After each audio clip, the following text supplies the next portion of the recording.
Good morning, Team C. I just wanted to do a basic overview of Schoology to the best of my ability. I apologize if I make mistakes as we go, but I'm doing the best that I can, as well as I'm sure you are. We're going to first start out by looking at Schoology in terms of courses and so on and where everything is located. So here in Schoology, when we click into it, you'll notice that in the upper left-hand corner, we obviously have Schoology. This is your home page. This is where you're going to be receiving information from your nurse as well as any of your guidance counselors and so on. They are also available for you to reach out to them by either clicking in here or sending them an email. Okay. Next, we'll move to courses. When we're in courses, most of our information is going to be found in communication arts, mathematics, or depending on you having social studies or science this half a year, you're going to need to locate it within those folders. So let's start out by looking at what an assignment looks like. So when I click onto communication arts, I will go into an e-learning folder that will be located here. It should be the only thing that is published. It'll be weekly as well. It'll have all 3 assignments in it that you must complete for communication arts.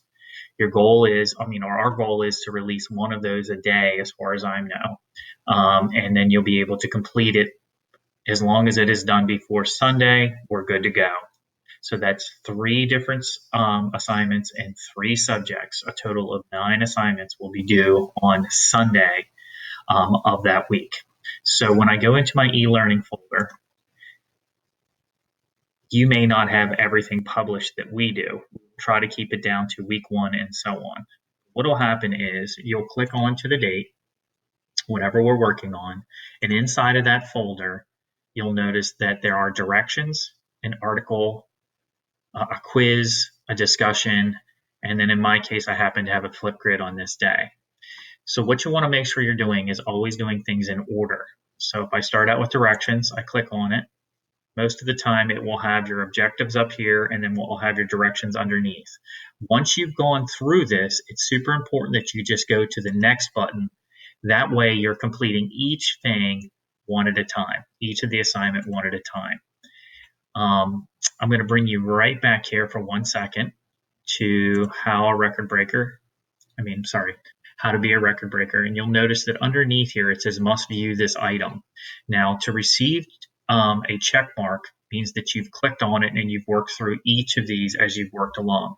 It's important that you do them in order. And then that way we can kind of see student progress wise as well as attendance, whether or not you're completing all the assignments. You'll notice that those will be underneath each of these as you go. Okay. And it will also tell you that you've completed it because it'll light up green when it's done. Let's move on. Courses in mathematics. If you click on to math, it will be set up exactly the same way. You'll have an e-learning folder. You'll work your way through. Let's see, last Friday in my class, this is what it looked like. We had a link at the top. You'll notice that everything is set up in the order with all the links and so on. It's important that you're following directions at all times. Last but not least, if you have, in my class, we have science this quarter. So you would simply go up and click on the science and you will have 3 assignments in there. So once again, 3 assignments in communication arts, 3 assignments in math, and then 3 assignments in either social studies or science, depending on what you have this half of year. Lastly, as we move through, you'll also notice in the upper right-hand corner, we have an envelope which can be used to email us. You can either email us through here, or you can use your Gmail account by just typing in your teacher's name and sending them an individual email. That's one way. Second way would be a parent to send a dojo message to us. Third, each of us has our own Google class meeting or office hours each day. Please look at your teacher's email to make sure that you know what time those emails are. Last but not least, let's see here. Is there another way? You could send us a Gmail if I haven't said that already. Okay. Each of us probably will have a discussion page as well on there. That is also an opportunity for you. Now, in my class, I do have the homeroom set up so that you can access the Google Meet. Right now, it's not up, but in case I usually will keep mine here. You'll have to address that with your own teacher where that will be located, but mine is located in Google Homeroom, and that is where you can contact me on my office hours or when we have a scheduled meet. Please be checking your email each day. Even if you don't receive anything, it's super important that you're doing so.